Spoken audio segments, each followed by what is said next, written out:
Hello everyone. Thermodynamic process for the perfect gas के अंतर्गत आज हम पढ़ेंगे आइसोबारिक प्रोसेस, समदाबी प्रक्रम।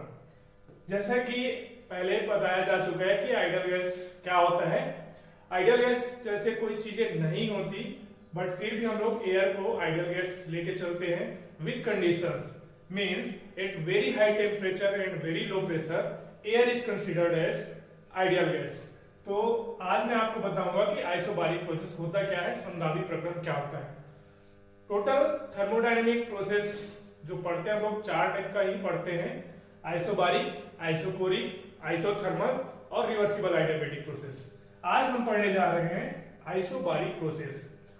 एक आइसोबारिक प्रोसेस नाम से पता चल रहा है, समदाबी प्रक्रम मींस दाब क्या रहेगा, कांस्टेंट रहेगा। ये प्रोसेस कैसे होता है आइए देखते हैं।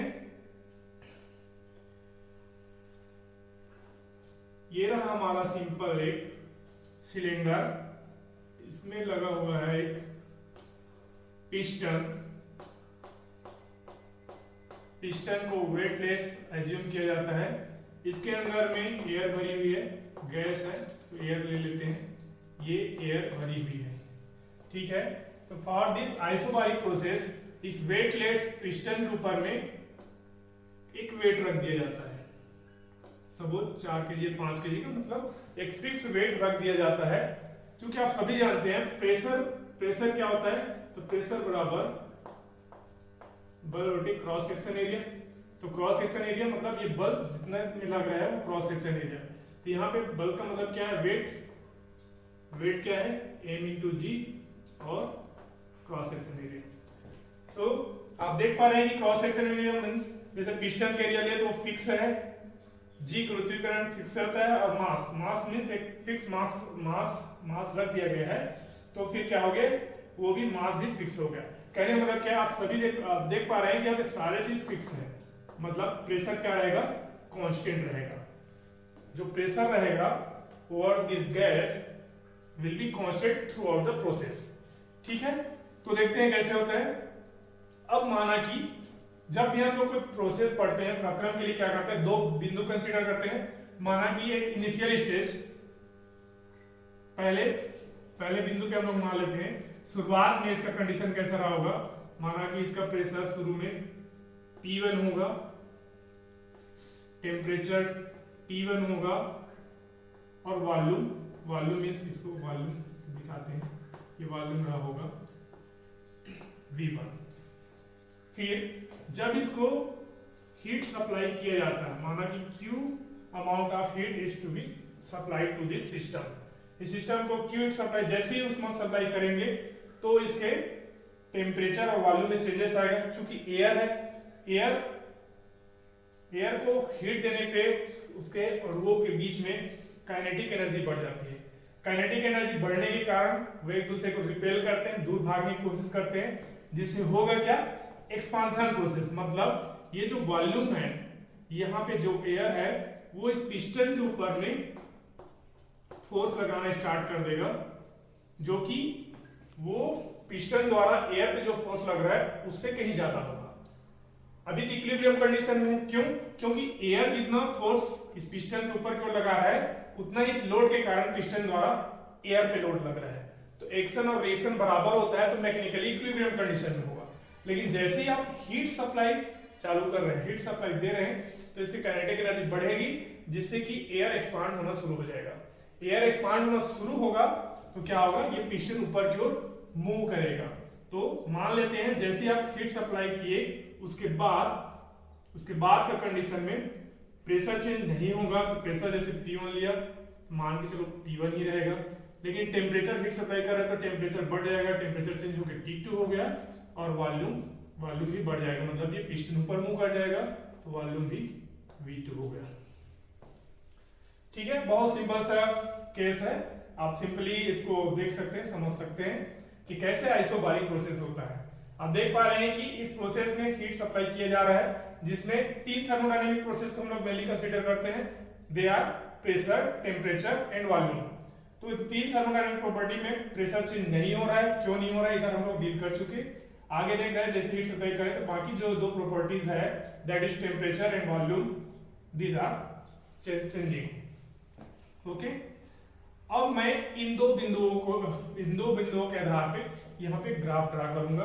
और आप सभी जानते हैं कि फर्स्ट ऑफ थर्मोडायनेमिक क्या होता है, डेल क्यू बराबर del W plus del U. आप सभी जानते हैं कि जैसे ही आप सिस्टम को हीट सप्लाई करते हैं, जो टोटल अमाउंट ऑफ हीट होता है वो दो चीजों में कन्वर्ट हो जाती है। क्या क्या? पहला वर्क मींस जैसे पिस्टन अभी यहाँ पे ये डिस्प्लेस करेगा, आगे मूव होगा, एक्सपांड होगा, तो उस कंडीशन में वर्क डन होगा जहां भी फोर्स अप्लाई कर रहे हैं, और फोर्स के डायरेक्शन में अगर डिस्प्लेसमेंट होता है तो उसको क्या बोलते हैं, वर्क डन। तो वर्क डन होगा। साथ ही साथ ये जो हमारे सिस्टम है इसके पार्ट्स के द्वारा भी एटॉमिक लेवल पे कुछ उष्मा को अब्सॉर्ब कर लिया जाएगा, ठीक है, और वो हमें वर्क के रूप में नहीं मिलेगा। तो वो बहुत सारे रूप में हो सकते हैं, उसी को इंटरनल एनर्जी बोलते हैं, चेंज इन इंटरनल एनर्जी।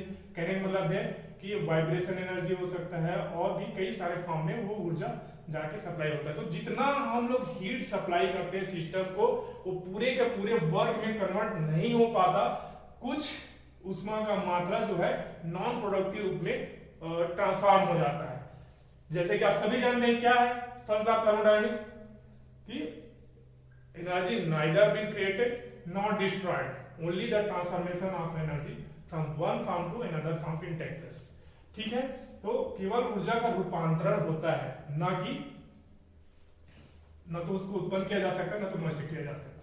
तो यहाँ पे जो वर्क के रूप में हमें प्राप्त होता है वही प्रोडक्टिव फॉर्म है। बाकी जो डेल यू होता है इंटरनल एनर्जी, जिसको पहले बता चुका हूं, तो क्या है, वो नॉन प्रोडक्टिव होता है, वो हमें मिलेगा नहीं, वो सिस्टम के द्वारा अब्सॉर्ब कर लिया जाएगा। तो किसी भी थर्मोडायनेमिक प्रोसेस के लिए तीन क्वांटिटी हम लोग निकाल के दिखाते हैं। कौन कौन सी? ये डेल क्यू, डेल डब्ल्यू और डेल यू। साथ ही साथ आप सभी को मैं बता चुका हूं कि पीवी इक्वल टू क्या होता है, M R T. P equal to M R T, ये क्या है, ये गैस इक्वेशन है। गैस इक्वेशन जिसे तीन थर्मोडायनेमिक प्रॉपर्टी, प्रेशर, वॉल्यूम और टेम्परेचर के बीच में जो संबंध बताता है, इसको बोलते हैं गैस इक्वेशन। तो ये चार चीजें, ये इस गैस इक्वेशन का उपयोग करके मैं इन दो बिंदुओं के बीच का संबंध निकालूंगा, और साथ ही साथ बाकी सारे जो तीन क्वांटिटीज है उसको with the help of graph और फार्मूला के बेसिस पे निकाल के देखेंगे। तो सारे प्रक्रम के लिए चार चीजें होना जरूरी है। तो आइए पहले इस गैस इक्वेशन की हेल्प से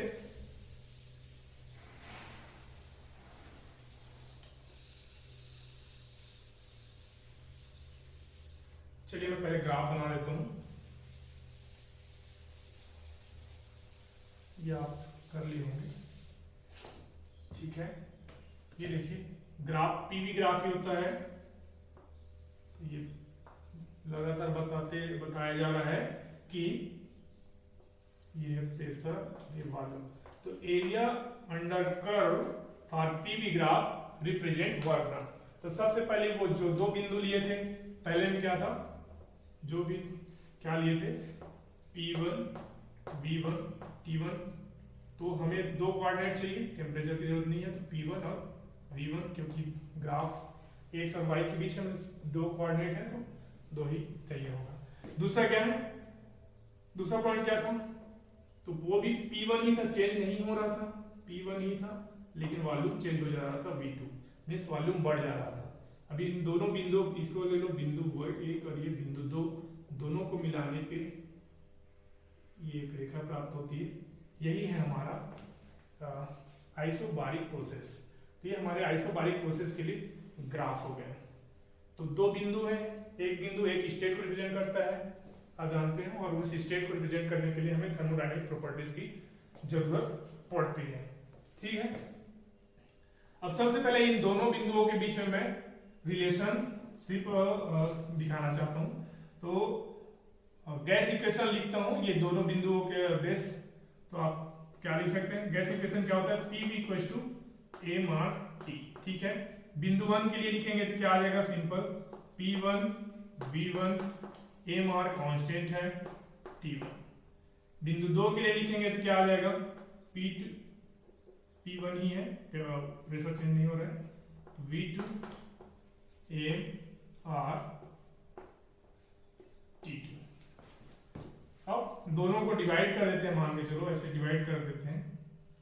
डिवाइड करने से क्या हो जाएगा, आप देख रहे थे पी कैंसिल आउट हो जाएगा, एम कैंसिल आउट हो जाएगा। अल्टीमेटली हमें मिलेगा क्या, अगर दोनों इक्वेशन को डिवाइड करते तो कैसे हो जाता, v1 divided by v2 equal to t1 divided by t2।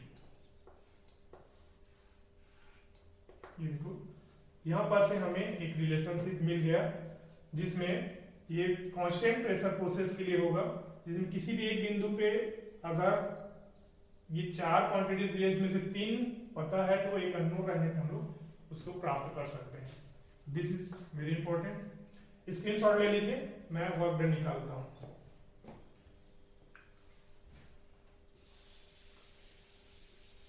अगला देखो वर्क डन, पीडीवी वर्क बोलते हैं। पीडीवी वर्क थर्मोडायनामिक की भाषा में इसको पीडीवी वर्क बोलते हैं। ये क्या होता है, area under the curve for PV graph represent work done. Means ये ग्राफ है और इसके अंडर एरिया, ये हैचिंग वाला जो एरिया है, ये एरिया क्या है, ये हमारा डेल डब्ल्यू है। इसी को निकालना है हमको वर्क डन। ठीक है, तो पीडीवी वर्क क्या होता है, सिंपल निकालने का तरीका है कि पीडीवी वर्क, इसको हम लोग क्वासी स्टैटिक में निकाल चुके हैं तो आप लोग सभी जानते हैं। ठीक है, आगे देखते हैं। यहाँ पर जैसे सिंपल इंटीग्रेशन है, वेरिएबल क्या लिए हैं, ये वेरिएबल यहाँ पे क्या किसको लिए हैं, ये वेरिएबल है वॉल्यूम, क्योंकि यहाँ पे आप देख पा रहे हो कहाँ से कहाँ तक चेंज हो रहा है, v1 to v2 तक चेंज हो रहा है, मतलब इसका लोअर लिमिट हो जाएगा v1, इसका अपर लिमिट हो जाएगा v2। ठीक है, आगे क्या है, ये कांस्टेंट है, p बाहर निकल जाएगा, सिंपल इंटीग्रेशन v1 v2 और ये हो गया dv। फिर dv का इंटीग्रेशन आएगा v, lower limit upper limit, आगे इसको रख दोगे क्या आ जाएगा, simple v2 minus v1। This is the del w means work done for isobaric process. ये आइसोबारिक प्रोसेस के लिए वर्क डन का फार्मूला है। ठीक है, तो ये पहला चीज निकाल लिए। आगे देखते हैं डेल क्यू।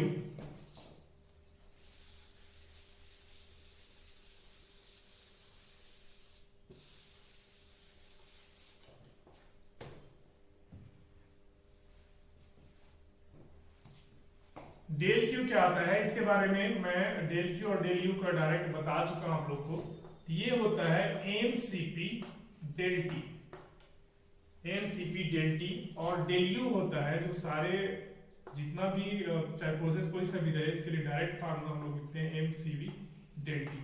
ठीक है, मीन्स आप हीट सप्लाई किए हो उससे पहले का जो टेम्परेचर और उसके बाद के टेम्परेचर में जो डिफरेंस होता है, उसमें सिस्टम के मास और ये स्पेसिफिक हीट को मल्टीप्लाई कर देते हैं तो उसे Cp लेते हैं तो इस प्रोसेस के लिए डेल क्यू आता है, और Cv लेते हैं तो क्या आता है, इंटरनल एनर्जी। आप देख पा रहे हैं कि Cp मतलब क्या, Cp फॉर द एयर, हम लोग सिस्टम में फ्लूइड क्या ले रहे हैं, एयर। तो एयर का मान कितना होता है, 1.005 kilo joule per KG per kelvin.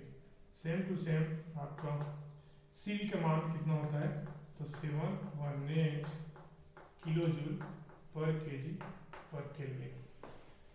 Specific heat के अंतर्गत हम लोग पढ़ चुके हैं कि फॉर द कंप्रेसिबल फ्लूइड, मतलब एयर एक कंप्रेसिबल फ्लूइड है, उसके लिए C का मान 2 होता है, एक कांस्टेंट प्रेशर प्रोसेस पे, एक कांस्टेंट वॉल्यूम प्रोसेस पे, और इसी के आधार पे हम लोग चेंज इन हीट और इंटरनल एनर्जी को निकालते हैं। इस तरीके से सारे क्वांटिटीज आ गए। वर्क डन क्या आया था, वर्क डन आया था simple P v2 minus v1। तो ये फर्स्ट लॉ ऑफ थर्मोडायनेमिक का जो रिलेशनशिप है उसके ये 3 क्वांटिटीज हैं, और जो रिलेशनशिप आया गैसिफिकेशन से वो, तो ये 4 चीजें और ये ग्राफ सभी को पता होना चाहिए आइसोबारिक प्रोसेस के लिए। Thank you.